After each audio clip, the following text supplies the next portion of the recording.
Gracias a nuestro Creador estamos listos una vez más para presentarles el estudio de la lección de escuela sabática.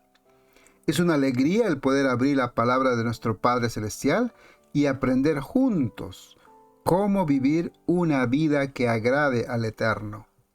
Mi gratitud a cada uno de ustedes por darme el privilegio de presentarles este estudio. Oremos.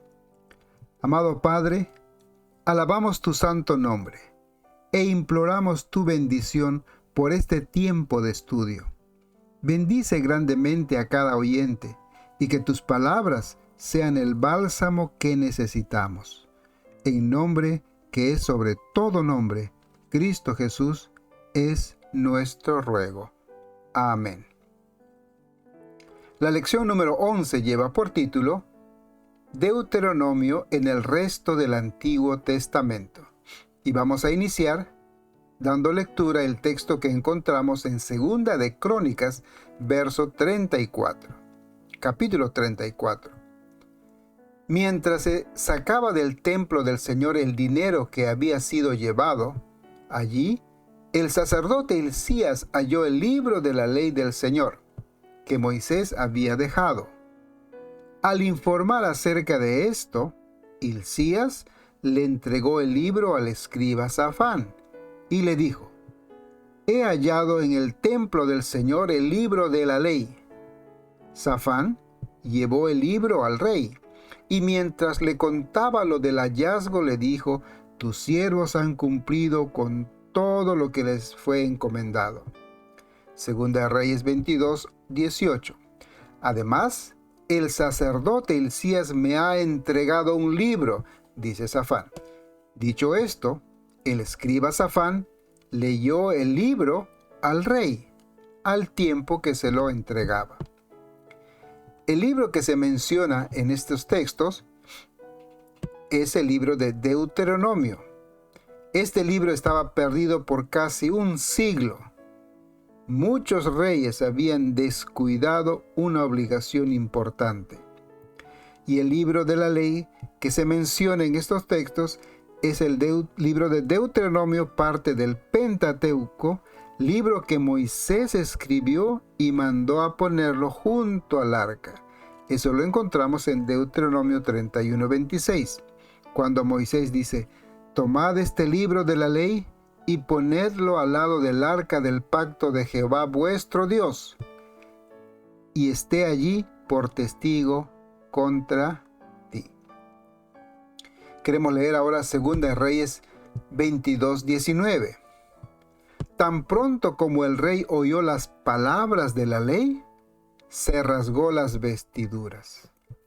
El acto de desgarrarse la ropa era una manifestación de dolor sincero por la pérdida o el sufrimiento de algún ser querido. Alguien demuestra con evidencia su dolor, malestar, rabia o indignación. El rasgar las vestiduras es una expresión de una profunda convicción de pecado. El rasgarse las vestiduras es una señal también de arrepentimiento. Segunda de Reyes 23, verso 3 leemos: «Y poniendo el rey en pie junto a la columna, hizo pacto delante de Jehová de que irían en pos de Jehová y guardarían sus mandamientos, sus testimonios y sus estatutos con todo el corazón y con toda el alma, y que cumplirían las palabras del pacto que estaban escritas en aquel libro». Y todo el pueblo confirmó el pacto. Judá fue rebelde por mucho tiempo. El pueblo de Israel fue rebelde por mucho tiempo. El rey se descuidó una obligación importante que tenían. El rey debía tener una copia personal del libro de la ley para leerlo, estudiarlo todos los días. Eso lo encontramos en Deuteronomio 18:18. «Y cuando se siente sobre el trono de su reino, entonces escribirá para sí en un libro una copia de esta ley, del original que está al cuidado de los sacerdotes y levitas. Por lo tanto, los reyes deberían de tener una copia y leerla y estudiarla todos los días, de manera que no hubiese ningún problema de obedecer a Dios al estudiar todos los días aquel libro de la ley. Hoy en día podemos decir que el libro de la ley es la Biblia. Por lo tanto, cada uno de nosotros, yo estoy seguro que tenemos una copia del libro, de aquel libro de la ley o la Biblia que hoy en día tenemos y que tenemos que estudiarla cada día para que nos vaya bien. Segunda de Reyes 23:4 leemos: Entonces mandó el rey al sumo sacerdote Hilcías y a los sacerdotes de segunda orden y a los guardianes de la puerta: saquen del templo de Jehová todos los utensilios que habían sido hechos para Baal, para Acera y para todo el ejército de los cielos, y los quemó. Qué terrible condición, mi apreciado hermano. Por no estudiar el libro de la ley, el rey, en primer lugar, descuidando su obligación, y el pueblo fue descuidado espiritualmente, y entonces las prácticas paganas ingresaron al templo.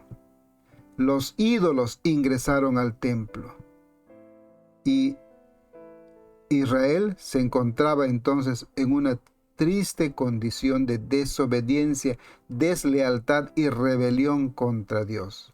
Segunda de Reyes 23:20 leemos: mató además sobre los altares a todos los sacerdotes de los lugares altos que allí estaban, y quemó sobre ellos huesos de hombres, y volvió a Jerusalén.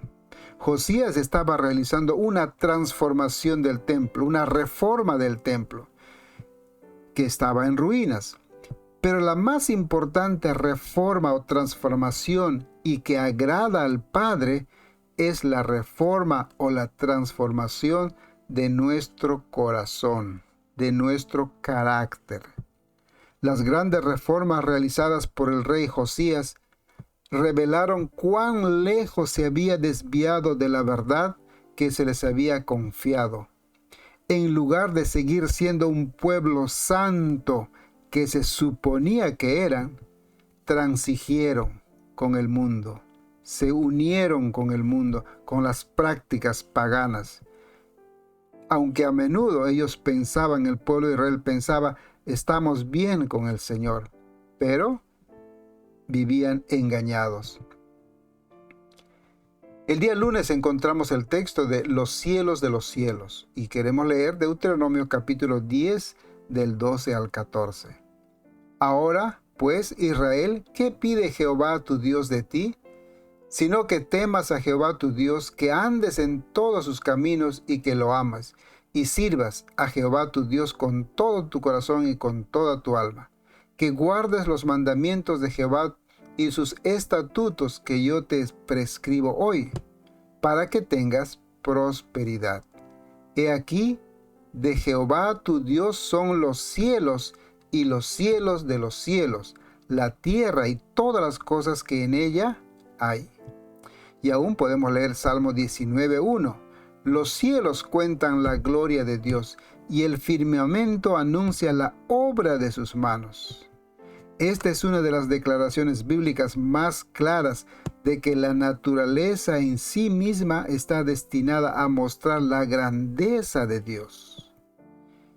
Y el texto que leímos en Deuteronomio 10, en primer lugar, nos dice que Dios es aquel Dios amoroso que está llamándonos y que Dios pide que nosotros cambiemos nuestra forma de vida.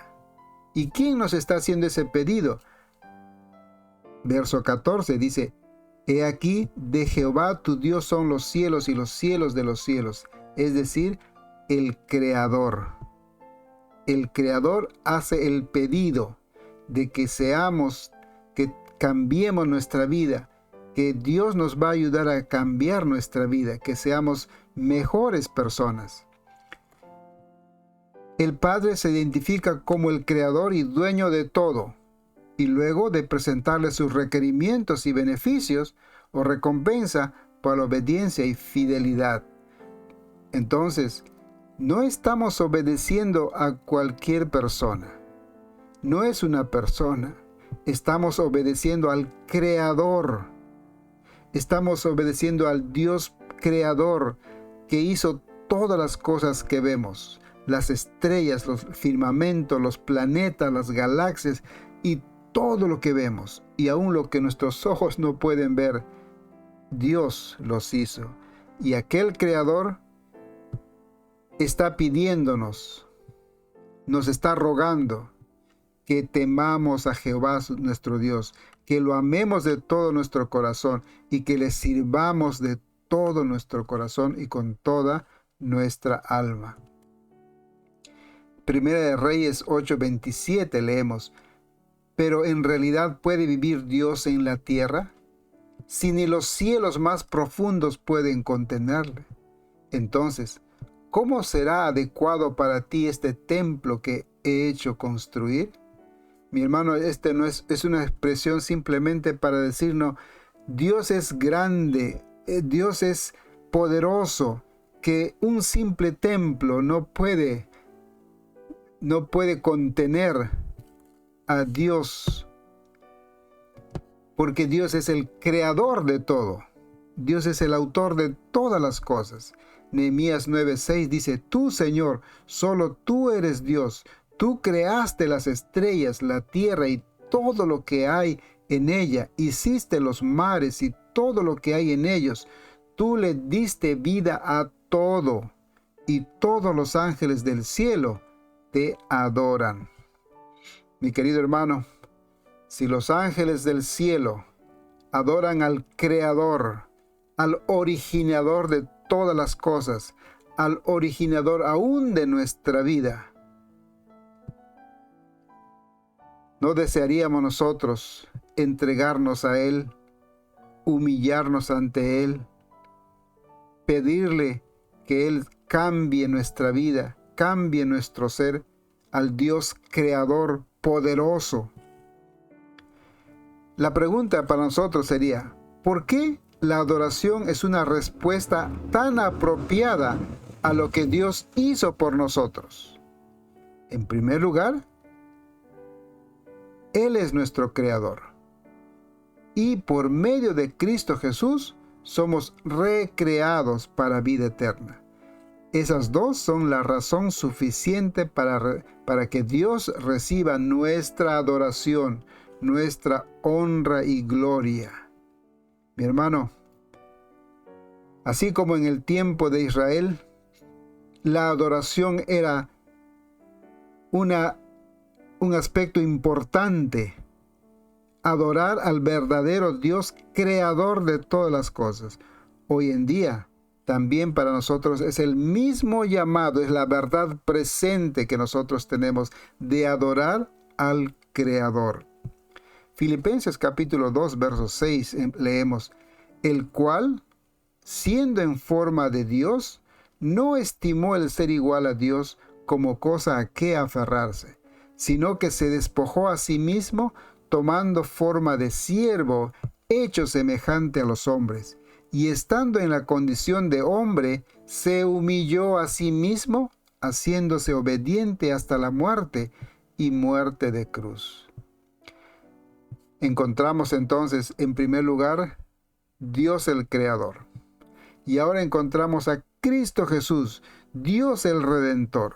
Dios el Creador, Dios el Redentor, ¿no merece entonces toda nuestra entrega y obediencia? El día martes leemos el título de Deuteronomio en Jeremías. Y el punto principal de esta lección es que toda la Biblia es una unidad, tiene un solo mensaje. No hay contradicción. Y vamos a ver algunos ejemplos, cómo es que específicamente en el libro de Deuteronomio y el libro de Jeremías, del profeta Jeremías, se repiten muchos mensajes. Leamos Jeremías 29:13. Me buscarán y me encontrarán cuando me busquen de todo corazón. Y es el mismo mensaje que encontramos en Deuteronomio 4:29. Mas si desde allí buscares a Jehová tu Dios, lo hallarás si lo buscares de todo tu corazón y con toda tu alma. El libro de Deuteronomio se había descubierto durante el reinado del rey Josías, y fue bajo el gobierno de Josías que Jeremías comenzó su ministerio, el profeta Jeremías. Por ende, no es de extrañar que la influencia del libro de Deuteronomio pueda verse en los escritos del profeta Jeremías. En las Sagradas Escrituras no hay contradicción. Toda la palabra del Padre tiene el mismo mensaje. Dios es el Creador y merece honra, gloria y nuestra obediencia. Tenemos otro ejemplo en Jeremías 7 y leemos acerca de cómo tratar al extranjero. Verso 5 dice: si de veras se dedican a seguir el buen camino, si en verdad se tratan con justicia los unos a los otros, si no explotan a los inmigrantes, ni a los huérfanos, ni a las viudas, si no matan gente inocente en este lugar, ni adoran a otros dioses, pues lo único que sacan con eso es su propia destrucción. Entonces yo los dejaré seguir viviendo en este país, en la tierra que les di a sus antepasados, para que vivieran en ella para siempre. Este mismo concepto de cómo tratar al extranjero, al desvalido, lo encontramos en Deuteronomio 24:17, donde dice que no torcerás el derecho del extranjero ni del huérfano, ni tomarás en prenda la ropa de la viuda. Mi querido hermano, tanto en el libro de Jeremías como en el libro de Deuteronomio tienen mensajes que son similares. Otro ejemplo que vamos a considerar es el que encontramos en Jeremías 4:4, donde dice: gente de Judá y de Jerusalén, circunciden sus corazones en honor al Señor. Este mismo mensaje lo encontramos en Deuteronomio 36. Y circuncidará Jehová tu Dios tu corazón y el corazón de tus descendencia, para que ames a Jehová tu Dios con todo tu corazón y con toda tu alma, a fin de que vivas. Entonces, en la Biblia no hay contradicción y tienen el mismo mensaje. El día miércoles el título es ¿Qué pide Jehová de ti? Y vamos a dar lectura a Jeremías capítulo 3. Me dijo Jehová en días del rey Josías: ¿has visto lo que ha hecho la rebelde Israel? Ella se va sobre montes altos y debajo de todo árbol frondoso, y allí fornica. Y dije: después de hacer todo esto, ¿se volverá a mí? Pero no se volvió, y lo vio su hermana la rebelde Judá. Ella vio que por haber fornicado la rebelde Israel, yo la había despedido y dado carta de repudio. Pero no tuvo temor la rebelde Judá su hermana, sino que también ella fue y fornicó.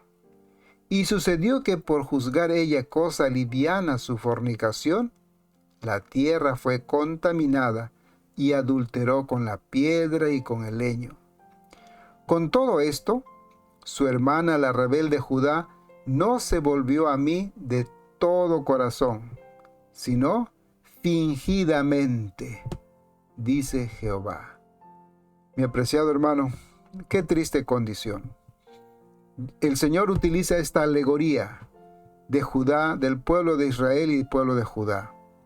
La rebeldía, no solamente la rebeldía, sino la idolatría, de irse tras otros dioses paganos.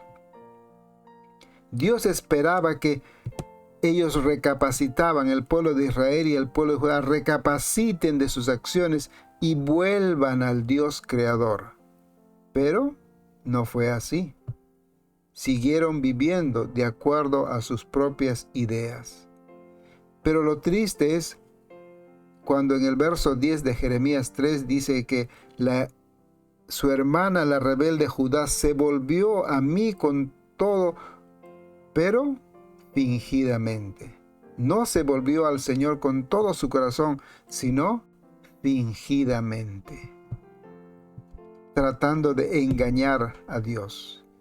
Pero la Biblia dice que no tenemos que equivocarnos, que Dios no puede ser engañado, que todo lo que el hombre sembrare, eso mismo segará.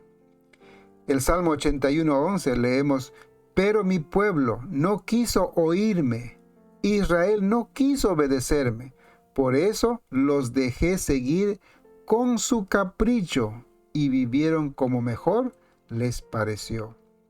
La infidelidad fue una característica de Israel, especialmente la infidelidad con el pacto que ellos habían hecho con Dios, que firmaron justo antes de entrar a la tierra prometida. Y eso lo encontramos en Éxodo 19:8, cuando leemos: y todo el pueblo respondió a una, y dijeron: todo lo que Jehová ha dicho, haremos. Y Moisés refirió a Jehová las palabras del pueblo.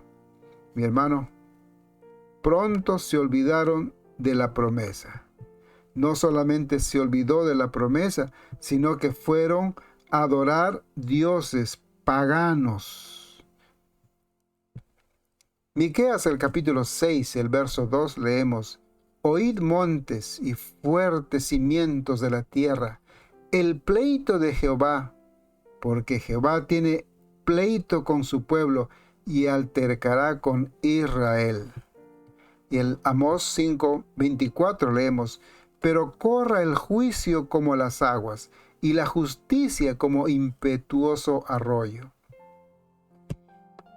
En estos dos textos entendemos, mi hermano, que Dios tiene un juicio preparado. Dios nos va a juzgar. Hay un pleito, una querella entre Dios y su pueblo. Porque, mi hermano, todos nosotros, la Biblia nos enseña que todos nosotros compareceremos ante el tribunal de Cristo. Cada creyente dará cuenta de sí mismo y el Señor juzgará las decisiones que hayamos tomado. Por lo tanto, la pregunta es: ¿qué pide Jehová de nosotros? Ahora pues, dice Deuteronomio 10:12, ahora pues, Israel, ¿qué pide Jehová tu Dios de ti? Sino que temas a Jehová tu Dios, que andes en todos sus caminos y que lo ames y sirvas a Jehová tu Dios con todo tu corazón y con toda tu alma. Eso es lo que pide Dios. Eso es lo que pide Dios de cada uno de nosotros. Lo pidió, lo requirió a Israel y ahora a nosotros. Es el mismo pedido que nos hace. Cada uno seremos juzgados. Nos presentaremos ante el tribunal. Por las acciones, por nuestras obras, seremos juzgados. Y leemos el libro de Miqueas capítulo 6. ¿Con qué me presentaré ante Jehová y adoraré al Dios Altísimo? ¿Me presentaré ante él con holocaustos, con becerros de un año? ¿Se agrada Jehová con millares de carneros o 10,000 arroyos de aceite? ¿Daré mi primogénito por mi rebelión, el fruto de mis entrañas por el pecado de mi alma? Oh hombre, él te ha declarado lo que es bueno. ¿Y qué pide Jehová de ti? Solamente hacer justicia, amar misericordia y humillarte ante tu Dios. Eso es lo que pide Dios de cada uno de nosotros también. solamente hacer justicia, amar misericordia y humillarnos delante de Dios, ser obedientes, en otras palabras. Lo que supuestamente está sucediendo aquí es que por más que tengan apariencia externa de religión y de piedad, eso no es lo que constituye la relación de pacto de Israel con Dios. ¿De qué sirve toda la piedad externa si, por ejemplo, codician las heredades y las roban y casas y toman y oprimen al hombre y a su casa y al hombre y a su heredad? Dice Miqueas 2:2. Se suponía que Israel era una luz para el mundo, acerca de la cual las naciones dirían con asombro: ciertamente pueblo sabio y entendido, nación grande es esta. Pero en lugar de ello, Israel se convirtió en una burla. Cuando leemos 2 de Pedro 3:11, puesto que todas estas cosas han de ser deshechas, ¿cómo no debéis vosotros andar en santa y piadosa manera de vivir? Mi querido hermano, es lo que pide Dios de ti, de mí, de cada uno de nosotros. Que nos acordemos que en un momento de nuestra vida hemos sido rebeldes y nos hemos ido tras ídolos. Hemos vivido de acuerdo a nuestra propia idea, nuestras propias costumbres. Pero conocimos el Evangelio, y ahora que conocemos a Cristo Jesús, entonces nuestra vida debe caracterizarse por una vida de obediencia, una vida de humildad, de consagración y entrega total a Él. El día jueves encontramos la oración de Daniel. Daniel capítulo 9, el verso 2 y 3 dice de esta manera: Durante el primer año del reinado de Darío, yo, Daniel, estaba un día leyendo las Escrituras. Cuando leí, me di cuenta de que el mensaje del Señor al profeta Jeremías dice que el templo de Jerusalén estará en ruinas durante 70 años. Entonces decidí orar al Señor mi Dios y pedirle ayuda. No comí nada, me vestí con ropas de luto y me puse ceniza en la cabeza. Oré al Señor mi Dios y le confesé mis faltas. Aquí tenemos la oración del profeta Daniel.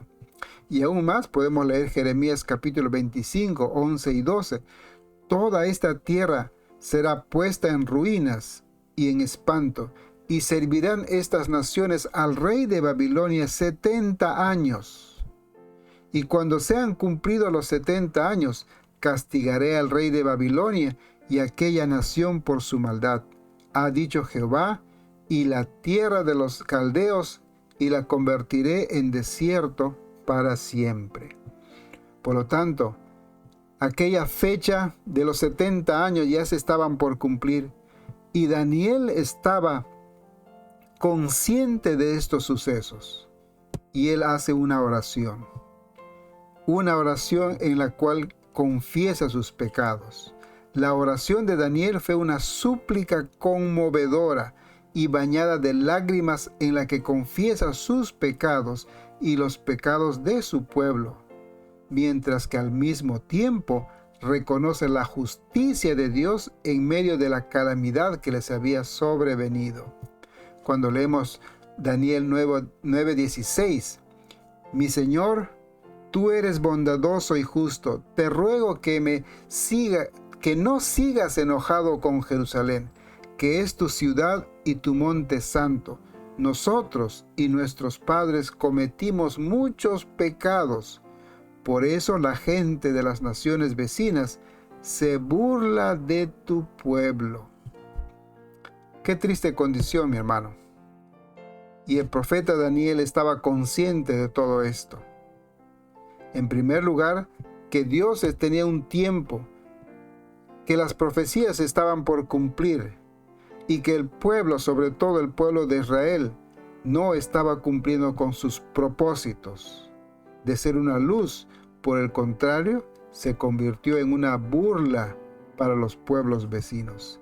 Israel debía haber sido una luz y ejemplo para otras naciones, pero fue una burla.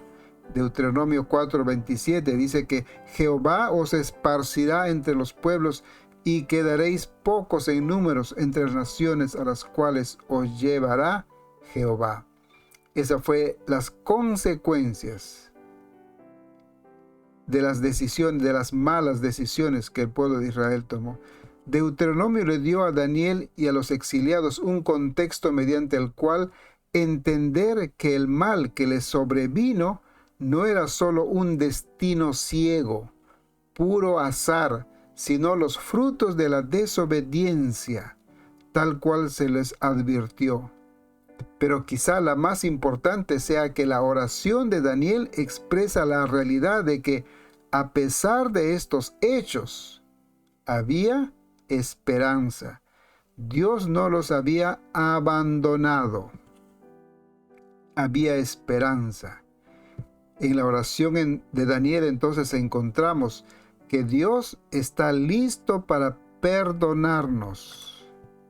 En medio de todas las lágrimas y las súplicas de Daniel nunca formula la pregunta común que tantos hacen cuando ocurre un desastre. ¿Por qué? ¿Por qué? Daniel nunca hace esa pregunta. ¿Por qué sufre Israel? ¿Por qué tanto sufre el pueblo de Dios? No hace esa pregunta Daniel. Daniel sabía por qué. Nunca preguntó por qué. Gracias al libro de Deuteronomio, sabe exactamente la razón por qué Israel estaba sufriendo. En conclusión, encontramos en primer lugar, leemos el texto de 2 de Reyes 22:8. Entonces el sumo sacerdote Hilcías dijo al escriba Safán: he hallado el libro de la ley en la casa de Jehová. Qué triste experiencia. Por casi un siglo no se había leído el libro de la ley. El libro estaba perdido dentro del templo. ¿Y hoy? ¿No se habrá perdido el libro en la iglesia también? Cuando escuchamos una predicación superficial de la palabra, cuando vemos que pocas personas, hermanos, van a la iglesia sin una Biblia, o cuando muchos de nosotros descuidamos el estudio personal de las Sagradas Escrituras, ¿no se nos habrá perdido también? El estudio y reflexión de las Sagradas Escrituras dirigidas por el Santo Espíritu de Dios produce en nuestra vida un reavivamiento y una reforma. Lo mismo que ocurrió con el rey Josías. Al leerla simplemente con la lectura del libro de la ley, ocurrió en su ser una transformación, un reavivamiento, y se inició una reforma. Somos el Israel espiritual, el remanente, los portadores de la verdad. Somos los atalayas que deben de anunciar el peligro, porque Cristo Jesús está pronto a venir por segunda vez. Y si esa es nuestra labor, tenemos que estudiar las Sagradas Escrituras. Tenemos que leerla, estudiarla cada día para estar apercibidos de los grandes engaños que el diablo puede presentarnos en nuestra vida. Y esa es la verdad presente para nosotros. En primer lugar, la verdad presente para nosotros es que tanto el Antiguo Testamento como el Nuevo Testamento existe una unidad. No hay contradicción en la Biblia. El mensaje es: Dios es amor, Dios es el Creador. El mensaje de los tres ángeles es igual que el mensaje que encontramos en el Antiguo Testamento, específicamente en el libro de Deuteronomio. Tenemos la luz que debe ser impartida. Al igual que Israel debía de haber sido una luz para los pueblos, porque ellos tenían el conocimiento. Nosotros también somos llamados a ser luz porque tenemos el conocimiento. Luego, tenemos que exaltar al Creador, siendo obedientes a sus requerimientos. Es lo mismo que Dios quería que Israel haga. Reconocerle como Dios el Creador y ser obedientes a sus mandatos. Para nosotros también es el mismo mensaje. El mensaje de los 3 ángeles de Apocalipsis 14 es el llamado de adorar al Creador. Luego, la hora de su juicio ha llegado. Dice el libro de Apocalipsis capítulo 14. Todos vamos a comparecer ante el tribunal de Cristo. Dios, el Señor Jesús, vamos a estar nosotros ante Cristo, ante Dios, dando cuenta de nuestros actos. Dios le dijo a Israel que tenía un pleito, una querella, por la conducta, por la desobediencia que ellos tenían. Por lo tanto, Dios les hizo el llamado de convertirse de todo corazón para que salgan bien de ese pleito. Hoy en día, para nosotros también es el mismo mensaje. Vamos a comparecer ante el tribunal de Cristo, por lo tanto tenemos que entregar nuestra vida a Dios, ser fieles a Dios y obedientes. Ser fieles al Creador y no participar de las falsas enseñanzas. Debemos tener mucho cuidado con las falsas enseñanzas que hoy en día abundan y que a veces se introducen a la iglesia, a nuestras vidas. Solamente vamos a estar percibidos y vamos a estar atentos a todas esas falsas enseñanzas cuando estudiamos las Sagradas Escrituras, cuando dedicamos tiempo al estudio diario de las Sagradas Escrituras. No vaya a ser, mi hermano, que la Biblia se pierda en tu hogar.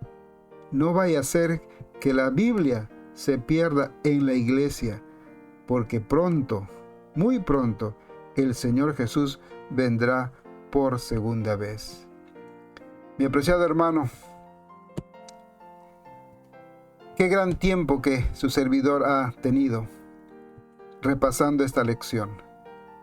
Gracias a Dios por todo, por esta oportunidad que me brinda y porque ustedes están atentos a estas lecciones.